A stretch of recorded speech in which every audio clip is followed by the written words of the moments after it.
I'm Lillian Oppenheimer, and I was born October 24th, 1898. I was the youngest of a family of 4, born in New York, my mother before me too.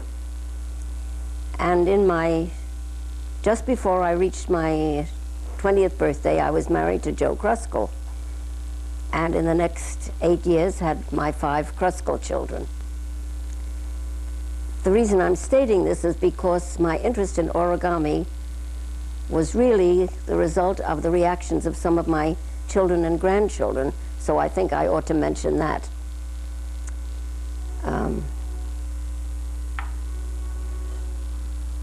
One of my children, my daughter Molly, at the age of about 7, had a very serious illness, and on recovery, I was anxious to keep her interested in arts and crafts because she had very clever little hands, and that interested her.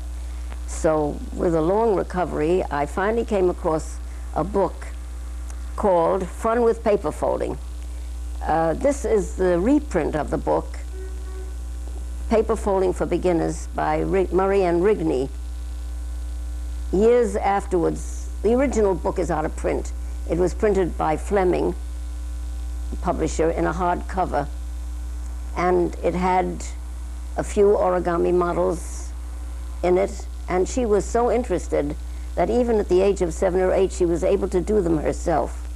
So that was my very first knowledge or interest in paper folding. When my son got married and had a child, he asked me for the book for his child. And when my 5-year-old grandson came home one day from kindergarten and said to me, "Grandma, I made 40 paper cups today, one for every one of the children in my class," it struck me that that was a wonderful way of sharing.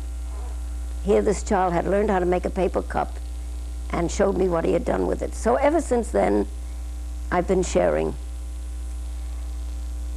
I'm trying to trace when I really started the Origami Center of America, and there are so many things that lead to it that I think I have to diverge and begin to tell you about some of the things that happened in my life that brought me into contact with origami.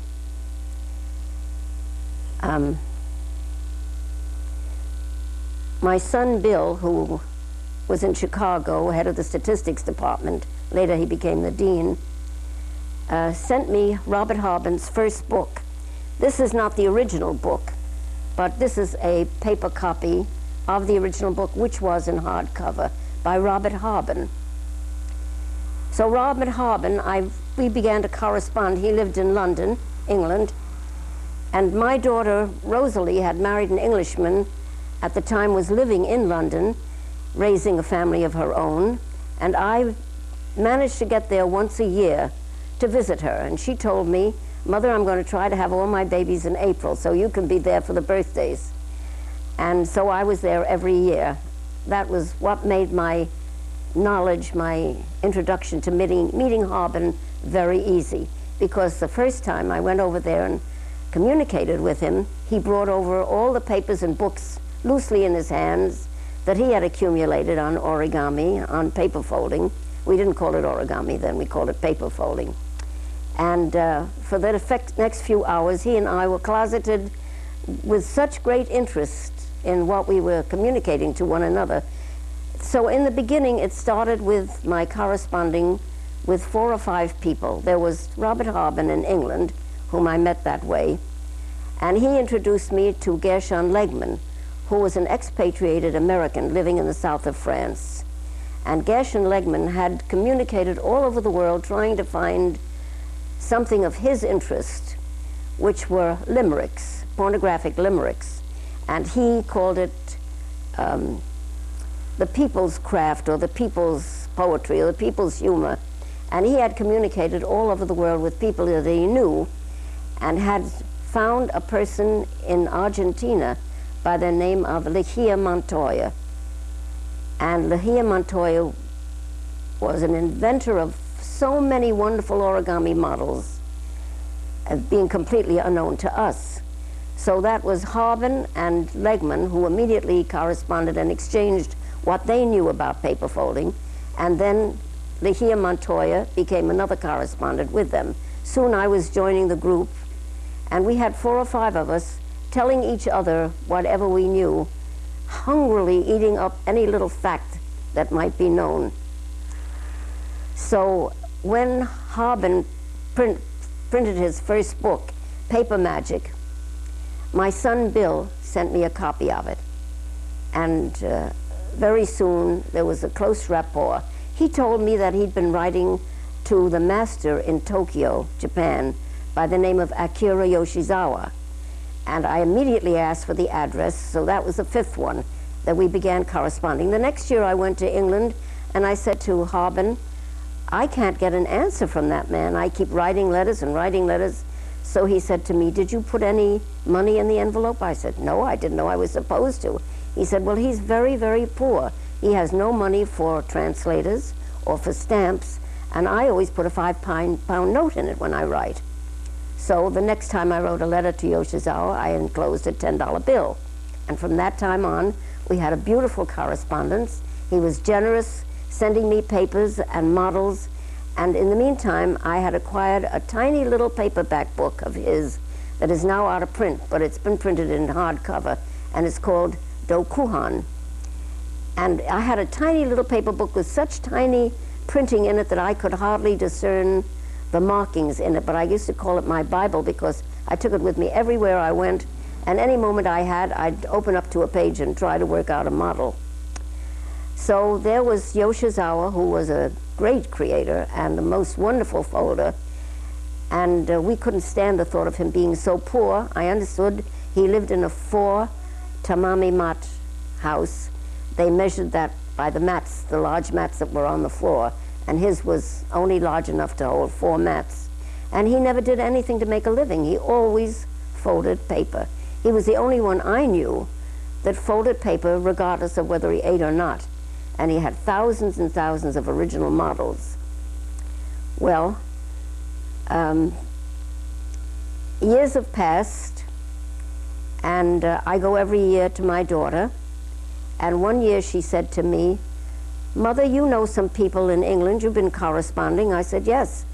I had a man write to me by the name of Lister to ask me whatever people I knew in England, because he was folding without knowing anyone.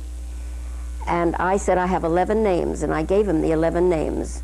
And he wrote back to me and said, he even put an advertisement in the paper, but he never had any answers. Evidently, people don't look in the advertisement column when they want to find origami people. So the next year I had a letter from Iris Walker, who was one of the 11 names in England. And I wrote back and said to her, you're the second person that has written to me. I've given Mr. Lister all my names. I'll be glad to give them all to you, and if anything develops, let me know. So she wrote back and said she'd had no luck at all in getting anybody to answer her letters. So that was the way it stood when I visited my daughter one year, and she said, Mother, you've been writing to people in England. How would you like to have me write and invite them here for a meeting? I said, that would be wonderful. So she wrote a letter to these same 11 names, inviting them to lunch or dinner on a certain day to meet me. And every one of the 11 came. And that was the most exciting event, because we all sat around the table and I showed them what I did for my convention, because I had conventions when I only knew 30 people who folded, who came in once a year to be with us. So we went around the table and each one told his name and taught something that he knew. And by the end of the evening, after everybody had stayed for lunch and for dinner and nobody wanted to leave, they made up their minds that they wanted a society. And that's really, I thought, how the beginning of the British Origami Society got started. But Mr. Lister writes and tells us that he had the same idea a year before, and he had written to me, and I hadn't only given him the names, but he had no idea that he might find them. He couldn't. So they claim that they started it by writing a round robin letter to the 11 names. But when they met was when the time that they really decided to start. And they have branched out to become a very extensive and successful origami society. Of course, they had Robert Harbin there until he died. And he was well-known magician. He was one of the 7 best magicians in the world. He was a man from South Africa.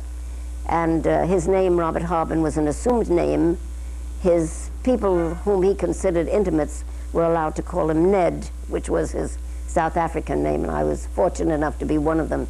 We were great friends, seeing each other every year, once a year.